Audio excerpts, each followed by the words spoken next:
উম্মতরে গালি দিতে পারো আর মুহাম্মদের আল্লাহকে যদি গালি দিতে পারো তাহলে দেখবা আবু বকর কেমন চাতা চেতে যায়।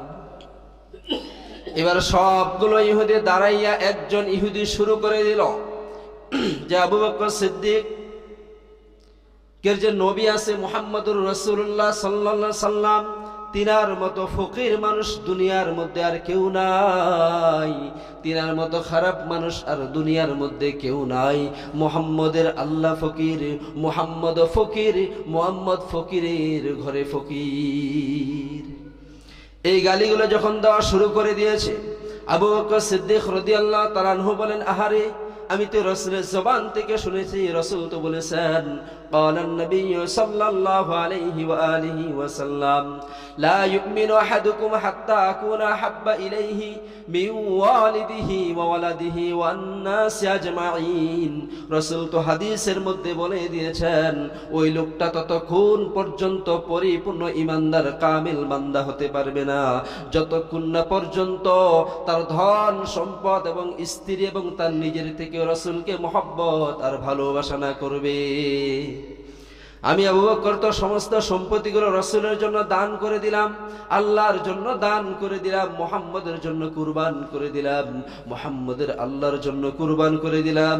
আমার মধ্যে তো ঈমান রয়েছে, ওয়াল্লাযীনা আমানু আশাদ্দু হুব্বান লিল্লাহ, আমার মধ্যে তো ঈমান রয়েছে, আমি আল্লাহর প্রতি ঈমান এনেছি, আমি মুহাম্মদের প্রতি ঈমান এনেছি। সুতরাং আমার মধ্যে ঈমান রয়েছে, আল্লাহর ঈমান, মুহাম্মদের ঈমান রয়েছে। আর মুহাম্মদকে আমার সামনে গালি দিবে, মুহাম্মদের আল্লাহকে আমার সামনে গালি দিবে, আমার আল্লাহকে আমার সামনে গালি দিবে, আমি আবু বকর এখান থেকে চুপ করে থাকতে পারি না।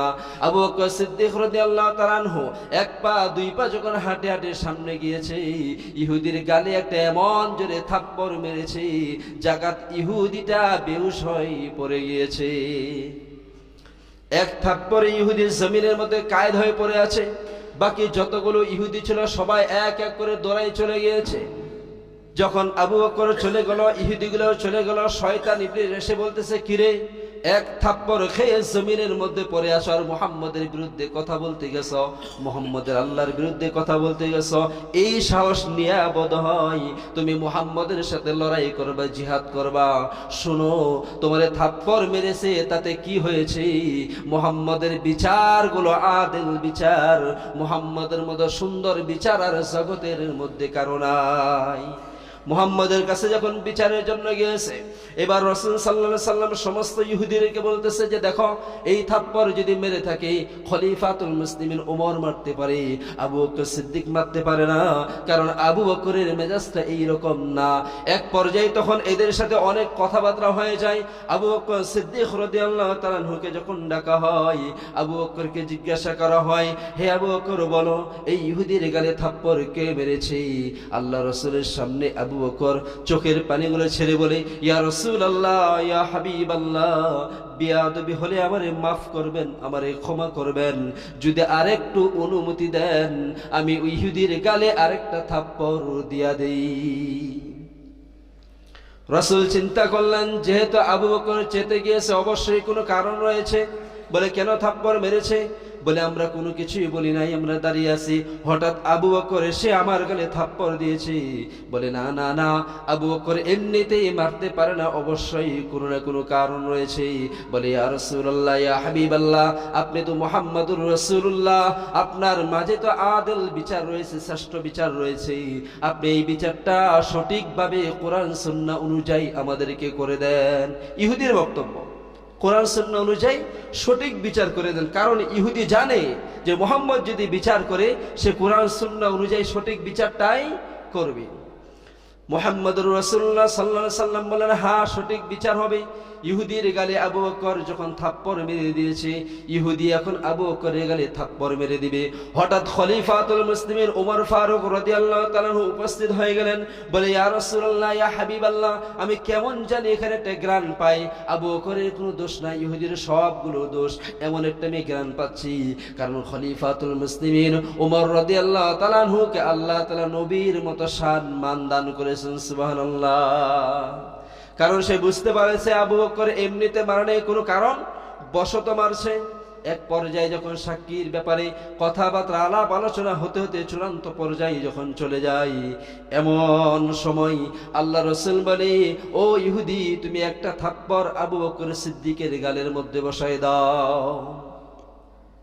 রায়টা যখন হয়ে গিয়েছে, ইহুদি এবার সেইভাবে সাটাম সুটাম দেহ সুন্দর করে আসে, যখন কাছাকাছি চলে আসছে, ঠিক এ সময় আল্লাহর রাসূলের একজন সাহাবী সাদ বিন আবি আক্কাস একটা চাদর মুড়া দিয়ে শরীরটা ঢেকে আল্লাহর রাসূলের সামনে এসে বলে, ইয়া রাসূলুল্লাহ, ইয়া হাবিবাল্লাহ, একটা কথা আমি বলতে চাই ইয়া রাসূলুল্লাহ। বলে, কি কথা?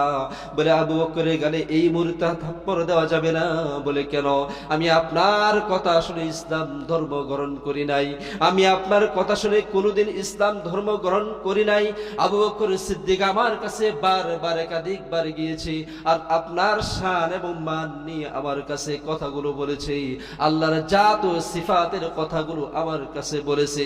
আমি সাদ বিন আবি আক্কাস বলতেছি, ইয়া রাসূলুল্লাহ, ইয়া হাবিবাল্লাহ, বেদিনের ঘরে আমি জন্মগ্রহণ করেছি, আমার মা ইহুদি, আমার বাবাও ইহুদি, তারা কেউ ইসলাম ধর্ম গ্রহণ করে নাই, এমন ঘর থেকে ইসলাম ধর্ম আমি গ্রহণ করেছি।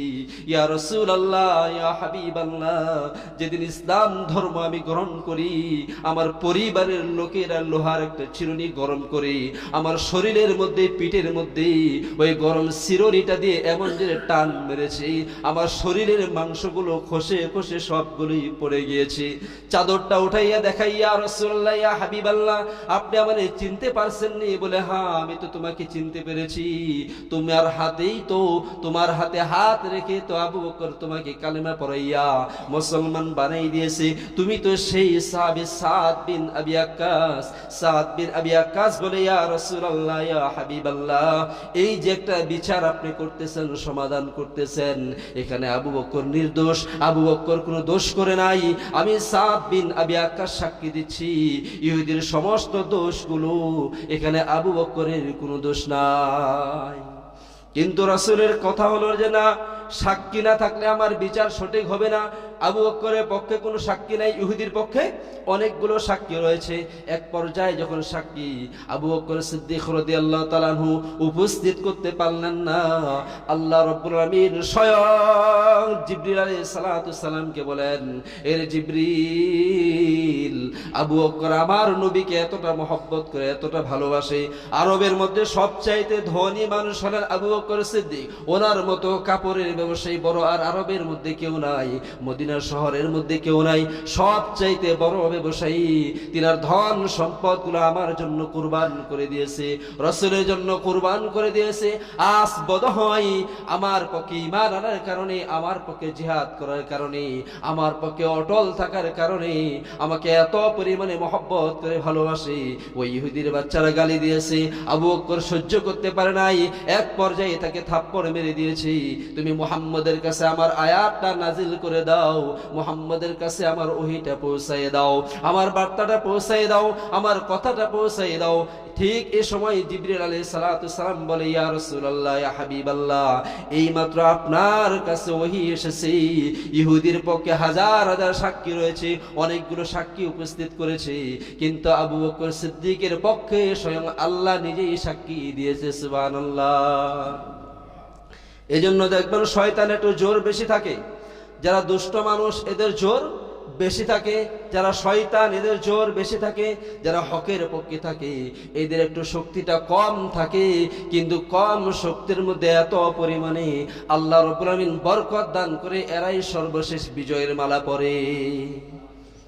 আল্লাহ তাআলা আয়াত নাজিল করে দেন, লাকাদ সামিআল্লাহু কাওলাল্লাযীনা ক্বালু ইন্নাল্লাহা ফাকীরু ওয়া নাহনু আগনিয়া।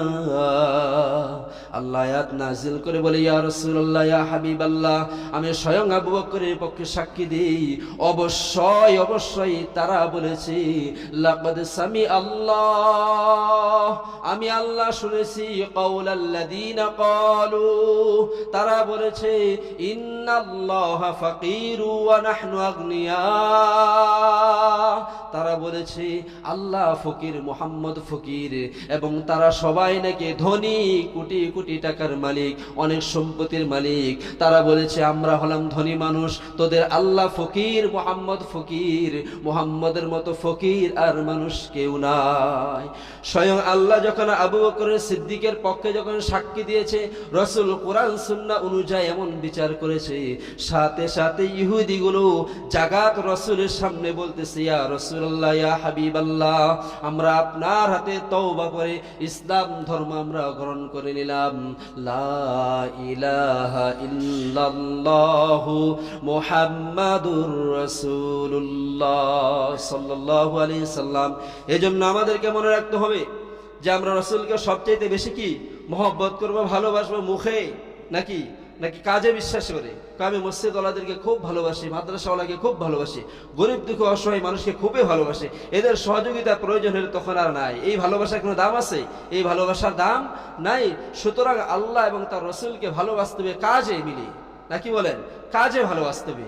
এই জন্য আমাদের সামনে যদি কোনো ইহুদি, কোনো নাসারা, কোনো মুসলমান, কোনো মুসলিম, কোনো ইমানদার আল্লাহ এবং তার রসুলকে নিয়ে কটূক্তি করে, আল্লাহ এবং রসুলের শানের বিরুদ্ধে কথা বলে, আপনার মাঝে যদি ন্যূনতম ঈমান থাকে, খোদার কসম করে বলি, ন্যূনতম ঈমান নিয়ে যদি তার পক্ষে, আল্লাহর পক্ষে নিয়ে, রসুলের পক্ষে নিয়ে আপনার আওয়াজকে তুলে যদি একবার মোকাবেলা করেন, খোদার কসম করে বলতেছে, হয়তো আপনার প্রতি অনেক চাপ আর হাব আসবে, কিন্তু এক পর্যায়ে আপনি বিজয় লাভ অবশ্যই করবেন।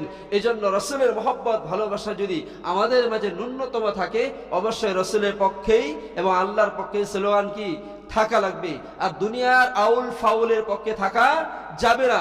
এজন্য সতর্ক করে দিলাম ভাই, আমাদের মাঝে ইদানিং আল্লাহ এবং রসুলের শানের বিরুদ্ধে বেশি কথা বলা হয়। এই জন্য আমরা সবাই যদি সতর্ক থাকি, তাহলে এই বদমাইশগুলো যেখানে সেখানে চিপাই চেপে কথা বলতে পারবে না। এই জন্য আমরা সকলেই সতর্ক থাকবো। আল্লাহ তাআলা আপনার আমার ঈমান এবং আমলকে কবুল করে সকলে বলুন।